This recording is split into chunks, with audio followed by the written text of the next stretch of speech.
ব্রাহ্মণবাড়িয়ার আখাউড়ায় যে প্ল্যাটফর্ম রয়েছে সেই প্ল্যাটফর্মে কিন্তু এখানকার যেই ভাসমান মানুষ রয়েছেন তারা কিন্তু রাত্রি যাপনের জন্য এই প্ল্যাটফর্মটাকে বেছে নিয়েছেন এবং একমাত্র এখানেই যেন তাদের একমাত্র আশ্রয়ের স্থান এবং এখানেই তারা আশ্রয় নেন। বিশেষ করে এই শীতকালে কিন্তু তারা কোনোরকম একেবারে অসহায় নিরুপায় হয়ে কিন্তু তারা এই স্থানগুলো বেছে নিয়েছেন এবং এটাকে নিয়ে কিন্তু আমরা আমাদের আরটিভিতে একটি প্রতিবেদন প্রচার করি এবং সেই প্রতিবেদনটি ব্রাহ্মণবাড়িয়ার 4 যে বিএনপি নেতা রয়েছেন, ব্রাহ্মণবাড়িয়া 4 আসনের থেকে যিনি বিএনপির দলীয় মনোনয়ন প্রত্যাশী আলহাজ কবির আহমেদ ভূঁইয়ার দৃষ্টিগোচর হওয়ার পরে কিন্তু তিনি আজকে এই ভাসমান যারা অবস্থান করছেন তাদেরকে কিন্তু শীত বস্ত্র অর্থাৎ কম্বল কিন্তু তিনি ইতিমধ্যে বিতরণ করেছেন এবং আমি ওনার সাথে কথা বলেছি। তিনি যেমনটা বলছেন যে এই ভাসমান রেল স্টেশনে যতগুলো ছিন্নমূল অসহায় সুবিধাবঞ্চিত মানুষ রাত্রি যাপন করছে তাদেরকে প্রায় 1000-এর মতন কম্বল তিনি বিতরণ করার একটি উদ্যোগ নিয়েছেন।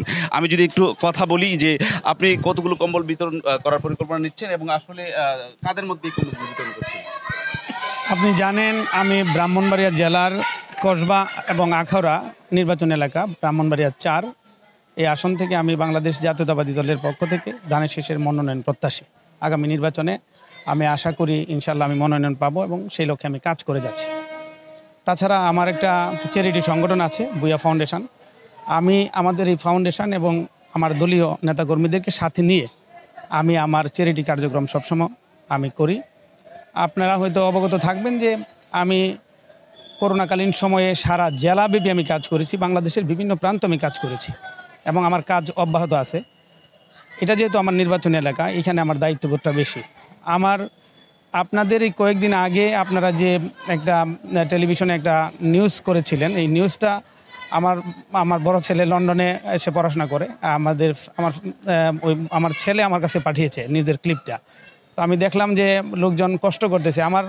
আমি 1 সপ্তাহের জন্য লন্ডন ছিলাম। আমি আসার সাথে সাথেই আমি গত পরশুদিনে আসছি কেবল। আমি আসার সাথে সাথেই আমার দলীয় নেতাকর্মী যারা আছেন আখাউড়া উপজেলা এবং কসবা উপজেলা পৌরসভা আমাদের 4টা ইউনিটের আমি নেতাকর্মীদেরকে আমি অবহিত করেছি এবং তাদেরকে সাথে নিয়ে তাদের সার্বিক সহযোগিতায় আমি আজকের এই কম্বল বিতরণ কার্যক্রম শুরু করেছি। আজকে আমরা শুরু করেছি মাত্র 1000 কম্বল বিতরণের মধ্য দিয়ে আমার যাত্রা শুরু হয়েছে। শীত যতদিন থাকবে শুধুমাত্র আখাউড়া না, আমাদের কসবার বিভিন্ন জায়গা এবং ব্রাহ্মণবাড়িয়া জেলার যেখানে যেখানে মানুষজনের একটু দরিদ্র এবং ভাসমান মানুষ আছে তাদের পাশে থাকার জন্য আমার যতটুকুই সহযোগিতা করা প্রয়োজন আমি চেষ্টা করব সহযোগিতা করার জন্য। এটা তো আর গোনা যাবে না। এটা আজকে শুরু করেছি 1000 দিয়ে, হয়তো আরেকদিন 500, আরেকদিন 1000 দিব, এভাবে এটা আমি চলমান রাখবো ইনশাল্লাহ। তো এটা আসলে আমাদের যেই বিষয়টা সেটা হলো বাংলাদেশ জাতীয়তাবাদী দলের ভারপ্রাপ্ত চেয়ারম্যান, আমাদের প্রিয় নেতা, জনগণের নেতা, জনতার নেতা জনাব তারেক রহমান সাহেবের নির্দেশ হলো আমরা যেন মানুষের পাশে থাকি। সারা বাংলাদেশের যত অসহায় মানুষ আছে তাদের যেন খোঁজ খবর রাখি। তো সেটারই একটা ধারাবাহিক একটা অংশ যে আমরা আজকের যে কার্যক্রমটা পরিচালনা করতেছি ওনার নির্দেশেই এই কার্যক্রমটা আমরা চালিয়ে যাচ্ছি। এটা চলমান থাকবে ইনশাল্লাহ।